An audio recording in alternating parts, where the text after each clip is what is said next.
Hello दोस्तों, मैं आशीष कुमार अपने YouTube channel Bihar GK tricks में आपका स्वागत करता हूं। आज हम लोग रेलवे सामान्य विज्ञान के प्रैक्टिस सेट 11 के सभी प्रश्नों को इस वीडियो में देखेंगे। तो यदि आप लोगों ने अब तक हमारा channel Bihar GK tricks subscribe नहीं किया है तो इसे सब्सक्राइब कर लें, साथ ही बेल आइकन को जरूर दबाएं। वीडियो को स्टार्ट करते हैं। तो पहला प्रश्न है, रबर के संश्लेषण में निम्न का प्रयोग किया जाता है। तो इसका उत्तर है आइसोप्रीन का प्रयोग रबर संश्लेषण में किया जाता है। अब अगला प्रश्न है, सोने के आभूषण बनाते समय इनमें क्या मिलाया जाता है। तो याद रखेंगे, सोने के आभूषण बनाते समय इनमें तांबा मिलाया जाता है। क्या मिलाया जाता? तांबा। अब अगला प्रश्न है, नायलॉन बनाने में प्रयुक्त कच्चा पदार्थ क्या है। तो नायलॉन बनाने में प्रयुक्त कच्चा पदार्थ एडिपिक अम्ल है। क्या है? एडिपिक अम्ल। अब अगला प्रश्न है, मोमबत्ती का जलना कौन सा परिवर्तन है। तो मोमबत्ती का जलना उपयुक्त दोनों परिवर्तन है, अर्थात रासायनिक परिवर्तन और भौतिक परिवर्तन दोनों। अब अगला प्रश्न है, आतिशबाजी में हरा रंग किसकी उपस्थिति के कारण होता है। तो याद रखेंगे, आतिशबाजी में हरा रंग बेरियम की उपस्थिति के कारण होता है। किसकी उपस्थिति के कारण? बेरियम की उपस्थिति के कारण। अब अगला प्रश्न है, कपूर को किस विधि द्वारा शुद्ध किया जाता है। तो याद रखेंगे, कपूर को ऊर्ध्वपातन विधि द्वारा शुद्ध किया जाता है। किस विधि द्वारा? ऊर्ध्वपातन विधि द्वारा। अब अगला प्रश्न है, निम्न में कौन सी धातु सदैव मुक्त अवस्था में पाया जाता है। तो कौन सी धातु? सोना जो है सदैव मुक्त अवस्था में पाया जाता है।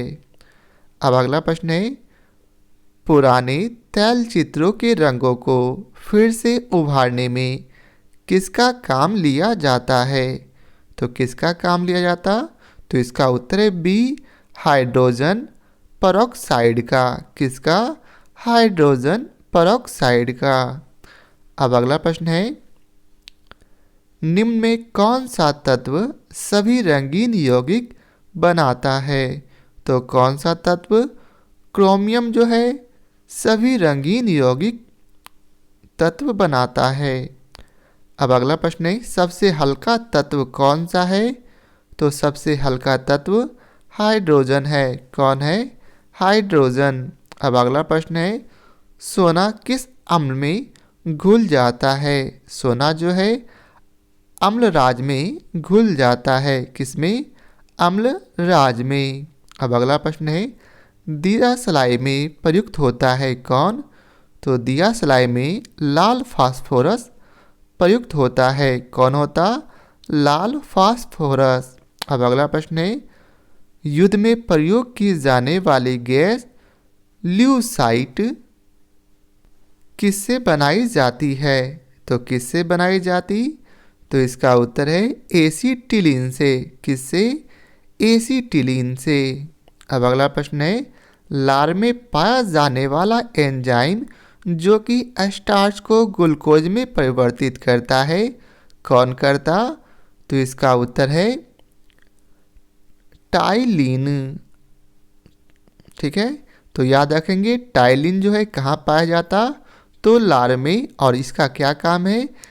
एंजाइम जो कि स्टार्च को ग्लूकोज में परिवर्तित करता है। अब अगला प्रश्न है, पेट्रोल में विषैले मिश्रित पदार्थ कौन से हैं। तो पेट्रोल में विषैली मिश्रित पदार्थ टेट्रा एथिल लेड है। कौन है? Tetra ethyl lead.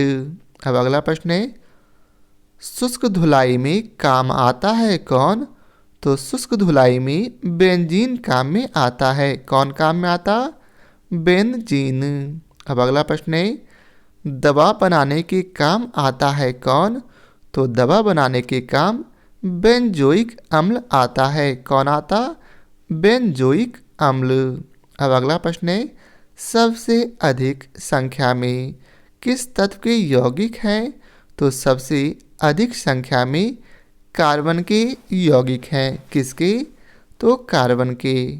अगला प्रश्न है, हैबर विधि से अमोनिया के निर्माण में कौन सा उत्प्रेरक प्रयोग में लाया जाता है? तो कौन सा उत्प्रेरक? लोहा। याद रखेंगे, हैबर विधि से अमोनिया के निर्माण में लोहा का प्रयोग उत्प्रेरक के रूप में किया जाता है। अब अगला प्रश्न है, नीला स्याही बनाने में किसका प्रयोग किया जाता है? तो नीला स्याही बनाने में फेरस सल्फेट का प्रयोग किया जाता है। किसका? फेरस सल्फेट का। अब अगला प्रश्न है, रेयॉन रेसे तैयार किए जाते हैं किससे? रेयॉन रेसे सेलुलोज से तैयार किए जाते हैं। किससे? सेलुलोज से। अगला प्रश्न है, नाभिक का आकार कितना होता? तो नाभिक का आकार 10⁻⁻15 मीटर होता है। कितना? 10⁻⁻15 मीटर। अगला प्रश्न है, निम्न में अस्थायी कण कौन सा है? तो निम्न में अस्थायी कण न्यूट्रॉन है। कौन? न्यूट्रॉन। अगला प्रश्न है, किसी परमाणु के गुण निर्भर करते हैं किस पर? तो किसी परमाणु के गुण इलेक्ट्रॉनिक संरचना पर निर्भर करते हैं। किस पर? इलेक्ट्रॉनिक संरचना पर। अगला प्रश्न है, किस विटामिन के जलीय विलयन का रंग गुलाबी होता? तो इसका उत्तर है बी, अर्थात विटामिन B12 का जलीय विलयन का रंग गुलाबी होता है। अब अगला प्रश्न है, सबसे हल्का धातु कौन है? तो सबसे हल्का धातु लिथियम है। कौन? लिथियम। अगला प्रश्न है, वसा विलय होता है किसमें? तो वसा जो है कार्बन टेट्राक्लोराइड में विलय होता है। किसमें? Carbon tetrachloride. अगला प्रश्न है, एस्प्रिन बनाई जाती है किससे? एस्प्रिन थैलिक अम्ल से बनाई जाती है। किससे बनाई जाती? थैलिक अम्ल से। अगला प्रश्न है, एस्प्रिन का रासायनिक नाम क्या है? तो एस्प्रिन का रासायनिक नाम एसिटाइल सैलिसिलिक अम्ल है। क्या है? एसिटाइल सैलिसिलिक अम्ल। अब अगला प्रश्न है, सबसे भारी धातु कौन है? तो सबसे भारी धातु ओस्मियम है। कौन? ओस्मियम। अगला प्रश्न है, स्ट्रेप्टोमाइसिन के खोजकर्ता कौन है?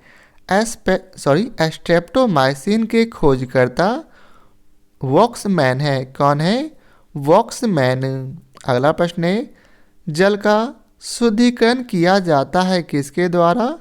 तो जल का शुद्धिकरण क्लोरीन के द्वारा किया जाता है। किसके द्वारा? क्लोरीन के द्वारा। अगला प्रश्न है, सबसे अधिक विद्युत ऋणीय तत्व कौन से हैं? तो सबसे अधिक विद्युत ऋणीय तत्व फ्लोरीन है। कौन है? फ्लोरीन। अगला प्रश्न है, राष्ट्रीय रासायनिक प्रयोगशाला कहाँ स्थित है?